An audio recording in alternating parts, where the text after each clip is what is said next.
Hello and welcome back to the Marcus Williams Training Academy podcast, where we talk about all things misconduct. Behavior in the workplace, how it happens and how it is treated, and the response.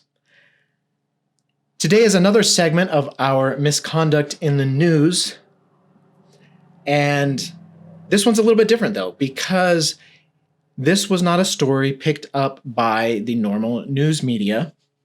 This was a story posted on social media, on Facebook specifically, by the complainant himself. A long post detailing what he endured in the workplace working for Disney. And it has been picked up by industry blogs and websites in the theater industry. But the best source of information is the post itself.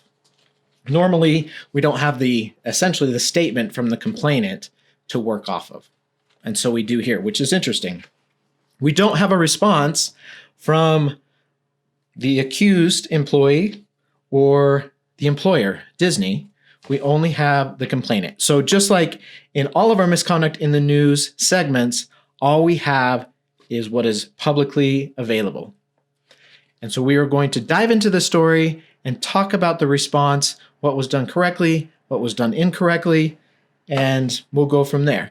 But before we get started, please subscribe, whether you're watching the video, whether you're listening to the podcast, however you like taking in these episodes, please subscribe, hit the applicable notification button so that you know when a new episode is dropped. If you're listening on Apple Podcasts, please leave a review. Okay, let's dive into the story. So, Conner Howell is the complainant. He is the person who posted this information on Facebook. He is a black man, an actor. He tried out for Disney's Frozen. It's a stage show based on the popular animated Disney show Frozen.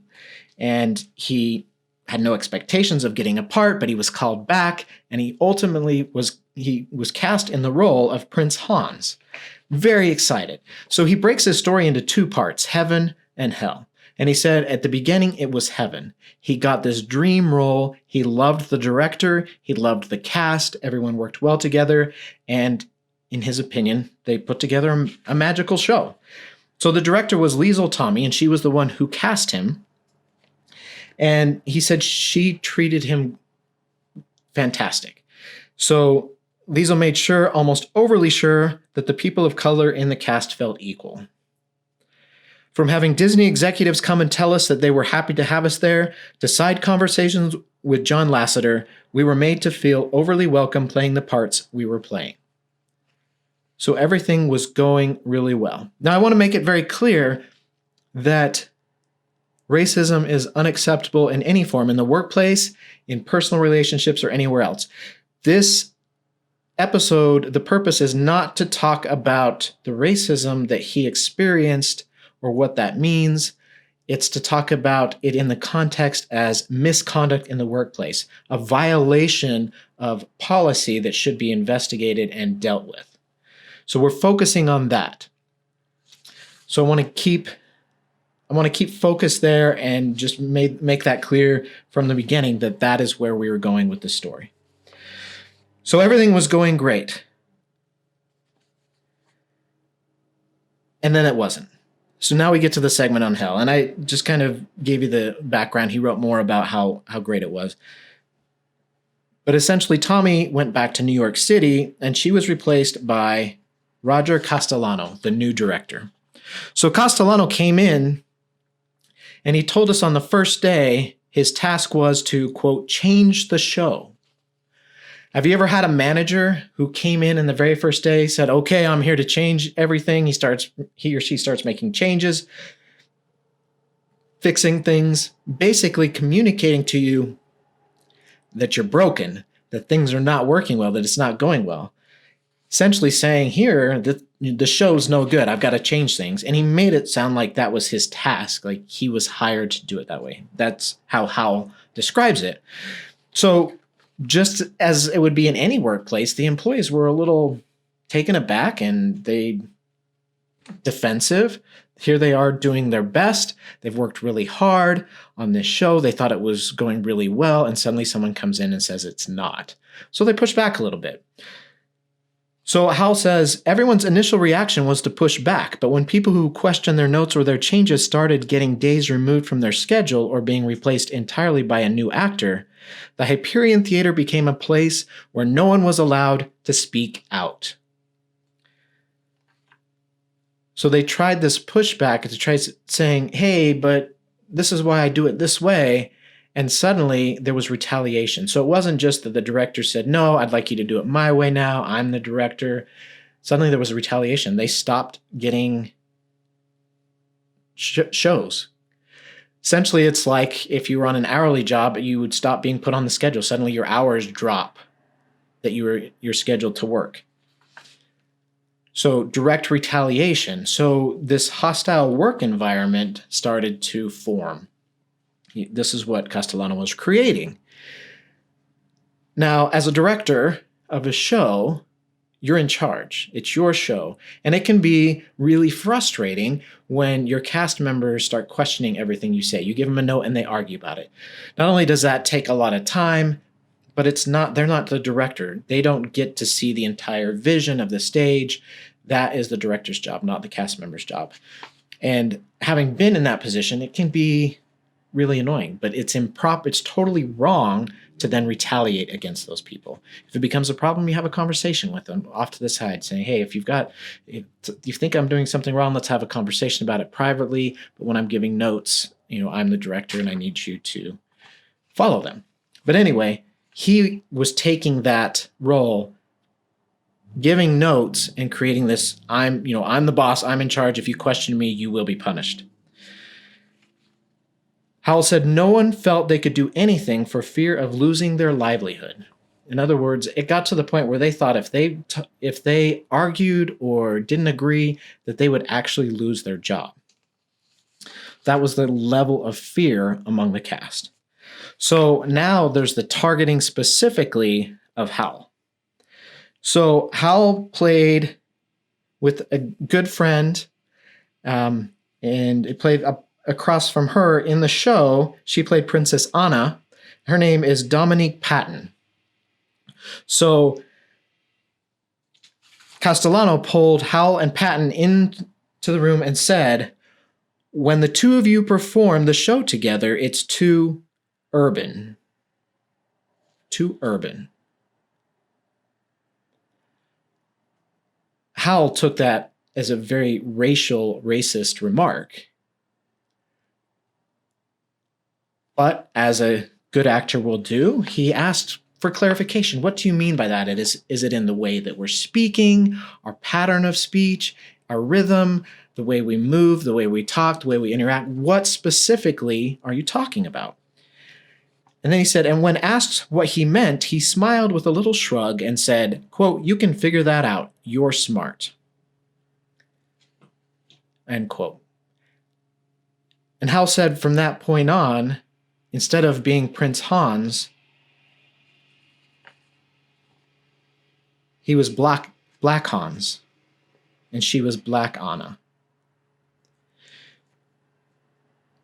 Racial harassment in the workplace.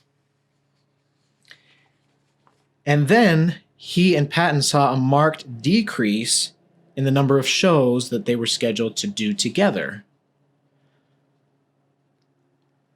Actual action that this manager was taking against them, they weren't getting scheduled. And then they started getting more notes. So everyone would get notes here and there. And when you get to the point where you're performing every day, your notes should go down drastically because you're on stage. You've already done all your rehearsals and all the work. It should be little things. But he said he and Patton were getting copious notes every day on every single little thing. And as a good actor, he said, that's fine. If we're doing something wrong, give us notes. No problem. That is totally appropriate. But Castellano made a mistake that managers frequently make in assuming that employees don't talk to each other. And Howell did. He talked to other co-stars and said, is he being as nitpicky with you as he is with me? Is he really,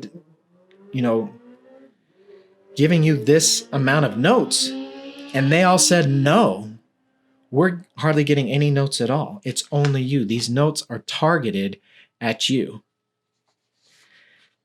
Howell said he even would sneak into the audience to watch other co-stars play the part. And he noticed they were doing things that were a little bit different or interpreting the script in different ways, and they were not getting any notes, even when they took liberties with the script, whereas he would. And he felt like this was all targeted because of his race. Now, we add a sexual harassment component to it. So if you have little kids watching, this might be the time, or listening, this might be the time to hit pause and listen to later. It's not overly graphic, but we are going to talk about some body parts here. So Howell said, and then I started getting notes about my penis. Most of the time, these, quote, penis sessions, as I called them, were given in private rooms without a stage manager present. So this very uncomfortable conversation without anyone else there, just between the two of them. And I don't know policy-wise if they're required to have a stage manager during those kind of meetings, but that would have been smart on the director's part anyway. So Howell's response was, this is the costume that Disney gave me. I'm wearing what I was issued. And he was a prince, so he had these tight pants, like tights. And Castellano was saying his penis was way too noticeable and distracting in that costume, and Howell saying, what do you want me to do? So in dance, when you're in a tight pants like that, think of a male ballet dancer you may have seen. They wear what we call a dance belt. And if you're not familiar with that, think jockstrap for an athlete. So Howell said his point was, well, it's Disney's. If Disney thinks there's a problem, Disney needs to fix the problem. That's not on me. And he said his white co-stars were actually given dance belts for the same thing. But he wasn't. He was being told he had to go out and get his own. It seemed, and I don't know, again, I don't know if that's true or not, if they were issued a dance belt or if they brought their own. It would seem like someone, as a dancer, he would have one. But his argument was, I'm required to wear a specific costume. You should provide me with that costume, especially if you're providing it to everyone else. So racial component in that he wasn't given issued the same equipment, his white co-stars, and sexual harassment because of this constant, and it became this constant thing talking about his penis. And usually it was in these private sessions, but then it went out into the open. It became public, which is even more, you could call that harassment. This is behavior, sexual in nature, that is just not appropriate. It's offensive. It's objectively offensive. He said, once he screamed at me in the green room in front of all my co-stars during lunch about how incredibly unprofessional I was, about how he was tired of seeing my D word, and that if I didn't go buy myself one, I didn't deserve to be there anymore. And I'm trying not to use the word because I want this available for all audiences, except for, like I said, small kids in this section. So now it's public. What do you do? Hal wanted to know what to do. So here's where we get to the response and kind of the biggest, the misconduct, there's these allegations that this misconduct happened. So we've got that, but now let's talk about the response. He said, during this time, I went to every stage manager in the building and told them about being singled out and about my penis. They all told me to write a complaint report and it would go to some place called, quote, HR, unquote. which I did. Numerously, more months passed, nothing from HR. Multiple cast members who witnessed my note sessions encouraged me to go to the HR themselves. I didn't honestly know what an HR was. As soon as it was explained to me by my allies, even what an HR was, I went to the head of HR at Disneyland herself and waited outside of her door. I asked her if she ever got any of my HR reports, and she told me that she had received no HR reports from the Hyperion ever. He was turning in these reports, and they were never making it to HR. So we have multiple problems in this paragraph.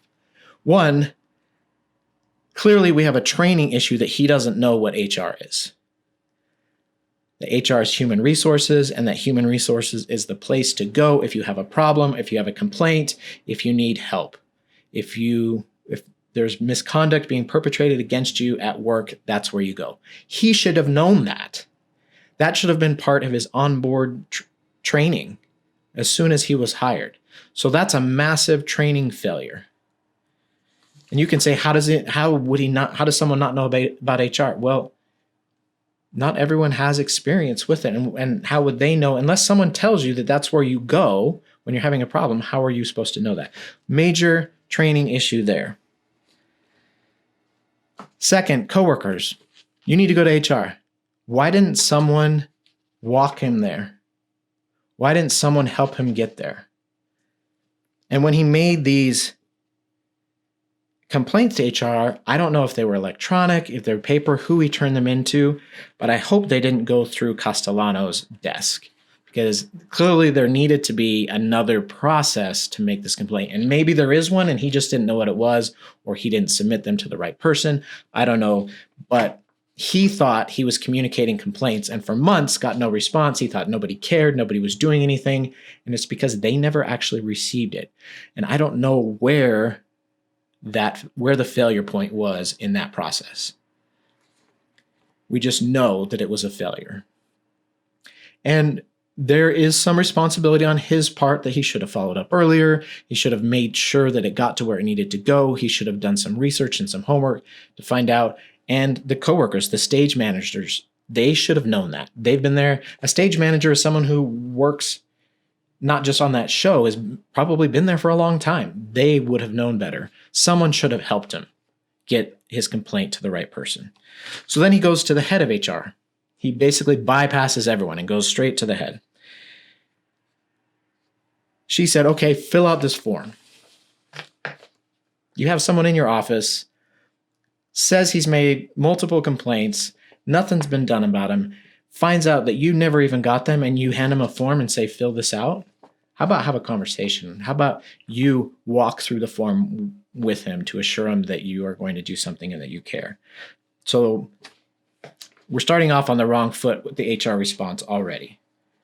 And as the director of HR, if that's not what you do, if that's not your job, walk him down to the office of the person who will be handling his complaint and ask them to take care of him. Take a few moments to take care of the person, to let them know that you are taking their complaint seriously. Okay, next paragraph. As we went over it, she asked me some questions and then set up a second meeting. So we did kind of a little bit of an interview, not much. On the second meeting, she said that in order for my report to be given credence, I would need witnesses to give their testimony. The witnesses, in fact, the very people that told me to go to HR in the first place, said no. They didn't want to lose their jobs. In retrospect, that might be the thing that hurt the most. But whatever. Anyway, I was told, well, without testimonies, we'll do an investigation and we'll call you when we've completed it. I never received a phone call. Never received a phone call. This, in my opinion, based on this information, was not handled correctly. We do an initial interview. We call the person in and said, okay, you're responsible for creating your own witnesses. You're responsible for talking to everyone. Basically, the burden is on you to do the investigation. Bring me all of your witnesses. Now, it is totally legitimate to say, give me a list of people who saw or witnessed this behavior so that we can contact them as witnesses. And it's even appropriate to say, you're welcome to talk to them beforehand and ask them to be a witness on your behalf. Fine. But the problem is they put the burden on him to go and talk to these people, to ask them, and they were also living in this hostile work environment. They were also afraid to go against the director. So as soon as this HR director knew this, as soon as she understood that, yes, he's targeting me personally, but everyone is afraid of him, then that needed to be handled differently. She needed to call those people in separately and say, we have rules against retaliation. You are protected under our policies as a witness. So if you'll give your statement now, we can't fix it. Not only for Howell, but for everyone, unless we talk to you, it's up to you. But we want to assure you that if anything happens that you believe is retaliatory because of you talking to me today, let us know immediately and we'll handle it.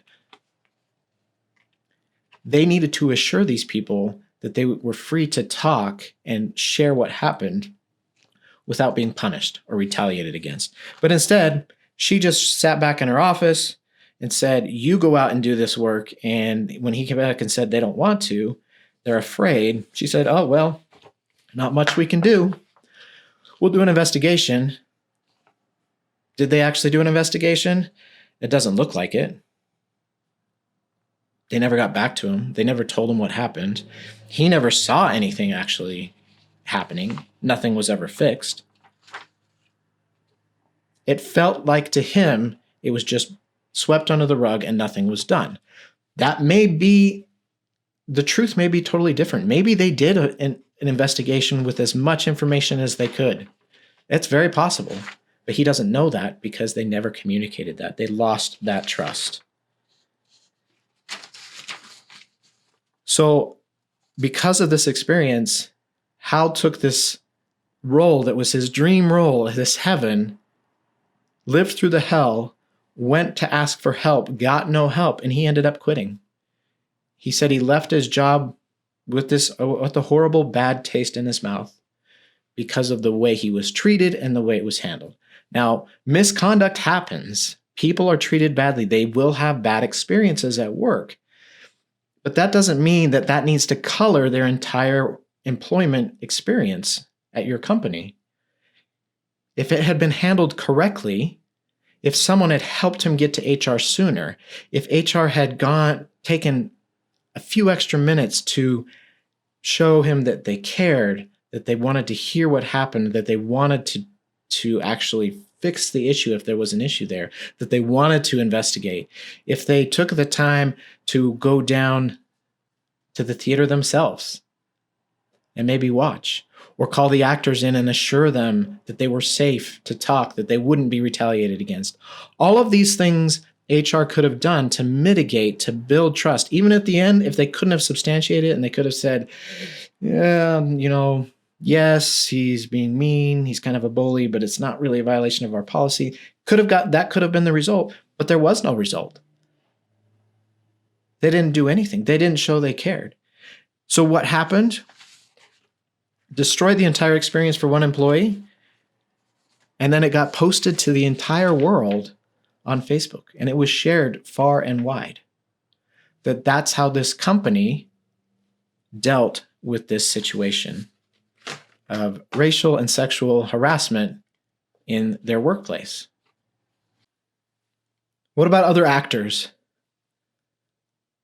Read this story. They talk to him. Even though there are a lot of actors in this country, it is a small community. So they see this. Do you think they are going to ever work for Roger Castellano if they hear he's the director? How about Disney? Are they going to try out for a part in a show when there's a chance they will be treated the way that Cooper Howell was treated? Again, I only have his side of the story.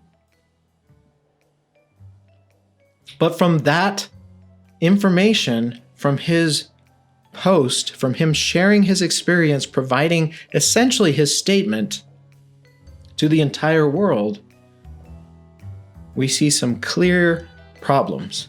Because even if that's not exactly Disney's side, they may say that they did other things. The perception on his side was they did nothing. And that's the perception that was shared with the world.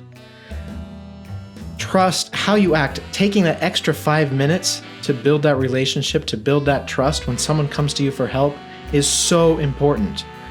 Don't be so focused or so busy that you can't take a couple minutes to show someone that you care. It's not worth it. Take the time. Take the extra few minutes to focus, to listen, to be there for them. All right, that was this episode of Misconduct in the News or social media. Please again subscribe to my channel, to the podcast, Marcus Williams Training Academy. Share it far and wide. I really appreciate it, and I will see you next time.